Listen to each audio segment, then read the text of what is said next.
Hello everyone, আমি Mona Lisa নিয়ে এসে আবার সারাদিন আমি কি খাই ওইটার একটা ব্লগ। তো সকালে আমি বানাইছিলাম দুধ পুরি। কালকে রাত্রেবেলা ইনস্টাগ্রাম স্ক্রোল করতে করতে একটা কুকিং চ্যানেলের মধ্যে দেখি এই রিলটা দুধ পুরি মারোয়াড়ি ডিশ বলে। কিছুই না, জল ছাড়া দুধ আর গুড় দিয়ে সেরাম এটার মাইখানে ইসলাম আর কি। তো সকালবেলা দুধ পুরি খাওয়ার পরে লাঞ্চের টাইম হয়ে পড়ছে। আজকে শনিবার, আমরা নিরামিষ। তো রাইস, তারপরে কোয়ালিস লইছে ঢেঁড়স চচ্চড়ি, আলু করলার তরকারি আর আসলো বুটের ডাল।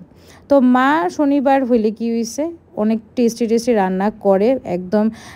ঢেঁড়স চচ্চড়িটা তো আজকের বেস্ট আসলো, একদম চার মগজ শসা বাইটে টেটা করছিল। দেন ইভিনিং টাইম আয়া পড়ছে, তো সন্ধ্যাবেলার টিফিনে আমি খাইছি হইছে দুপুরের বুটের ডালটা দিয়ে সেটা লুচি বানাইছিলাম। লুচিটা কী তাদের বানাইছি জানো, সকালবেলা যে দুধ পুরির লিগে যদ্দুরা মানে করছিলাম কিছু তো ডো বাচ্চা গেছিলো, তো ওইটা দিয়ে সেটা 8টা লুচি বানাইলাম ছোটো ছোটো করে। আমার ছোটো ছোটো লিচি মত বানায় সেটা ছোটো লুচি খাইতে ভালো লাগে। তো আমি 4টা খাইছি, মা 4টা খাইছে, আর কিছু ডো বাচ্চা গেছিলো ওইটা দিয়ে রাত্রেবেলা মা ভাইরে আলু পরোটা করে দিয়ে দিছিল আর কি। That's it for today's video, by.